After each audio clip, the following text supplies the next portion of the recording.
Actualmente cursa ante el Congreso de la República un proyecto de reforma pensional. Este ya fue aprobado por el Senado y ahora pasa por la Cámara de Representantes para su estudio y aprobación. Por eso es importantísimo que conozcamos cuáles son los pro, qué es lo bueno, cuáles son los contra, qué es lo malo de este proyecto de reforma pensional. Entonces, comenzamos. En esta reforma pensional se plantea la creación de 4 pilares. El primer pilar, el de solidaridad; el segundo, un pilar semicontributivo; el tercero, un pilar contributivo; y el cuarto y último, el de ahorro voluntario. Entonces, comencemos con el primero, el pilar de solidaridad. El mismo consiste en que a las personas mayores de 65 años que se encuentran en condición de extrema pobreza, pues se les va a reconocer, algunos le llaman mesada, otros le llaman subsidio, por un monto de 225.000 pesos aproximadamente. Yo personalmente considero que no está mal, pero hay que tener en cuenta que ya existe un programa para adulto mayor donde a los mayores de edad, personas ancianas que se encuentran en condiciones extremas, se les reconoce un subsidio. Personalmente considero que se debe de apoyar ese programa y que esa obligación como tal no hace parte y no debe salir de nuestro aporte, de los ciudadanos, de nuestro aporte a pensión. Es obligación del Estado y por eso se cobran y se pagan impuestos, IVA, se declara renta y demás. Entonces, como tal, considero yo que este tema ya ha sido abordado, se debe de trabajar en el programa de adulto mayor y a través de ese programa otorgar el subsidio que se está planteando. Y obviamente aumentar el valor que se viene reconociendo, que actualmente oscila en la suma de 80.000 pesos. Ese es el primer pilar. El segundo pilar es el pilar semicontributivo. Consiste en que a las personas que llegan a la edad de pensión, ojo que en este momento es hombres 62 años, mujeres 57 años,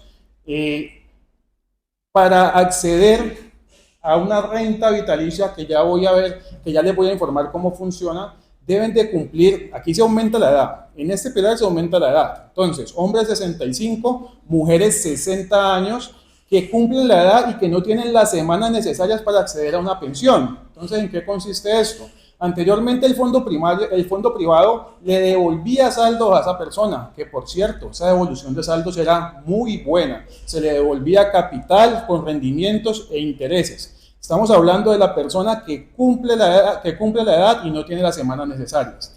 En Colpensiones, al llegar a la edad y no tener las semanas, le otorgaban algo que se llama una indemnización sustitutiva de la pensión de vejez, que no era tan buena. Pero entonces ahora, en este pilar semicontributivo, ¿qué es lo que se plantea? Que esta persona, dependiendo del número de semanas que haya cotizado, pues se le va a devolver, digamos, su capital, o se le va a devolver una renta vitalicia. Pero es una renta vitalicia que, si tú revisas el cuadro que se menciona en ese documento, pues es un cuadro donde el dinero que se va a otorgar a estas personas es mínimo. O sea, nadie puede vivir con ese dinero.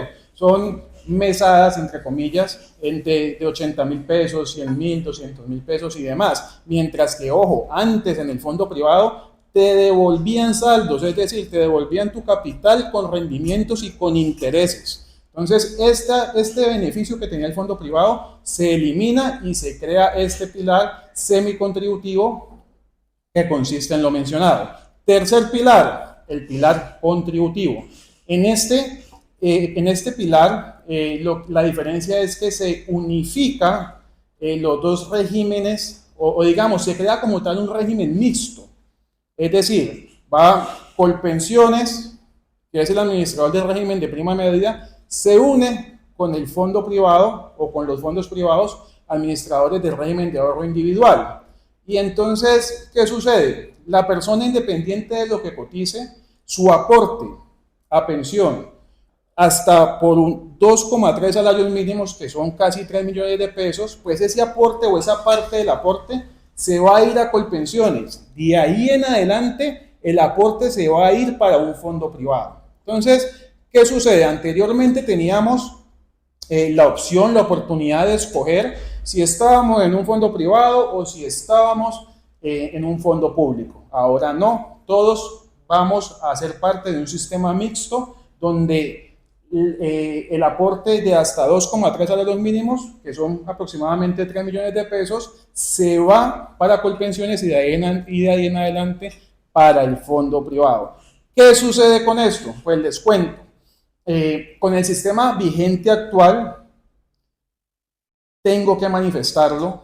Para las personas que cotizan hasta 2 salarios mínimos, pues le es más conveniente estar en un fondo privado, pues precisamente esta opción también queda eliminada. ¿Por qué le es más conveniente el fondo privado para una persona que cotiza hasta por 2 salarios mínimos? Porque en el fondo privado con 1.150 semanas puede acceder a una pensión de vejez por garantía mínima. En Colpensiones se necesitan 1.300 semanas, es decir, 3 años más de cotización. Entonces, en este momento, con este pilar, pues la persona queda obligada, esta persona estamos hablando de la que cotiza entre 1 y 2 salarios mínimos, queda obligada a cotizar a Colpensiones, donde son sí o sí 1.300 semanas. Entonces aquí se pierde otro beneficio que tenía el fondo privado. Entonces estábamos hablando que el fondo privado tenía dos beneficios: la devolución de saldos, que era muy buena y quedó eliminada. Tenía otro beneficio que era acceder a la pensión de garantía mínima por vejez con 1.150 semanas y queda eliminada, que obligan a usted, cotizante de 1 y de 2 salarios mínimos, a estar en Colpensiones. Entonces tenemos dos beneficios eliminados. Vamos a la otra parte, personas que cotizan por más de 2 salarios mínimos. Entonces tenemos que, con la unificación del sistema, se obliga a que la persona tenga que cotizar al fondo privado, esa persona que cotiza por 2 salarios mínimos. Pues, hombre, yo creo que todos hemos visto que para esa persona que cotiza por más de 2 salarios mínimos, pues fíjese que a esa persona sí le convenía estar en Colpensiones, porque se pensionaba con una mesada mayor. Y ahora, con la nueva reforma pensional, pues a esta persona queda obligada a que después de 2,3 salarios mínimos de su aporte, cotiza el fondo privado, que es precisamente lo que no le conviene. Entonces tenemos otro punto en contra que, sumado a los que ya mencionamos, pues hombre, va complicando la situación, y aquí se ven afectadas todas las personas que cotizan por más de 2 salarios mínimos, porque entonces con la nueva reforma pensional, anteriormente tenían la oportunidad de elegir entre los dos regímenes, y si usted había elegido mal, a través de una demanda, pues retornaba con pensiones y se pensionaba bien. Ahora bien, no va a tener la oportunidad, va a ser parte de un sistema mixto donde Colpensiones, por el aporte que hace de 2,3 salarios mínimos, pues lo va a pensionar, digamos que lo va a pensionar bien, pero de ahí en adelante ese aporte lo va a administrar un fondo privado que, dependiendo de si usted alcanza a completar un capital para financiar una mesada, pues le va a conceder una pensión, pero si no alcanza, seguramente le va a devolver eso mensualmente con montos mínimos y se va a pensionar. Y si se pensiona, resalto, en este momento en un fondo privado, para acceder a una pensión de vejez por un mínimo, debe tener un capital ahorrado, con rendimientos y con intereses, que oscila en la suma de 260 a 340 millones de pesos. Ojo, para acceder a un mínimo. Entonces estamos hablando, para que una persona durante su vida laboral pueda completar ese capital, es bien complejo. Entonces, si tenemos esa mesada pensional paupérrima del fondo privado, más la mesada de 2.300.000, que va a ser la máxima de Colpensiones, pues va a tener una mesada aproximada máxima en Colombia para la persona que cotiza por más de 2 salarios mínimos en adelante, de 3 millones de pesos. Entonces, es un golpe fuertísimo para la clase media y clase alta del país, y no nos conviene a ninguno, por todo lo manifestado. Finalmente está la creación del pilar consistente en el ahorro individual, que como tal no hay mucho que decir al respecto. Es como tal, los fondos privados, pues anteriormente ya lo manejaban, y consiste en que, dependiendo de un ahorro voluntario que haga la persona, pues este se le va a devolver conforme a lo contrate con el fondo de pensiones. Entonces, bueno, en términos generales, estos son los pros y los contras de la reforma pensional. Dando mi opinión personal, considero yo, y lo quiero mencionar también hablando sobre el sistema de salud y de pensiones generalizando, que tenemos dos sistemas en los cuales somos privilegiados, y que si alguno de los dos fallan, pues tenemos las herramientas y los mecanismos para hacer cumplir nuestros derechos a través de la ley. Pero aunque a algunas personas no les va bien, porque no puedo decir que el 100% le va bien, somos privilegiados porque todos tenemos acceso, por ejemplo, a la salud, independiente de si usted contribuye o no, la persona que contribuye por mucho, la persona que contribuye por menos, la que no contribuye, todos tienen acceso a la salud. Y como te digo, si hay fallas, la ley te otorga las herramientas y los mecanismos para hacer cumplir la ley y que te presten tus derechos. Ahora bien, respecto del tema pensional, si hacemos una comparación a nivel internacional, somos de los países en donde menos requisitos se piden, teniendo en cuenta pues la edad y número de semanas cotizadas, y donde más rápido y con mayor tasa de reemplazo se reconoce una prestación. Entonces somos privilegiados y debemos de hacer respetar los derechos que ya tenemos causados y ganados, y no podemos dejar perder ninguno de todos estos beneficios. Ahora bien, esto es un mensaje que realizo para que todos conozcamos. En lo que se debe trabajar es en fomentar la formalización laboral, y en eso es que se tiene que enfocar el Estado y nosotros los ciudadanos, apoyar a la persona emprendedora, a la pymes, a la pequeña, mediana y grande empresa.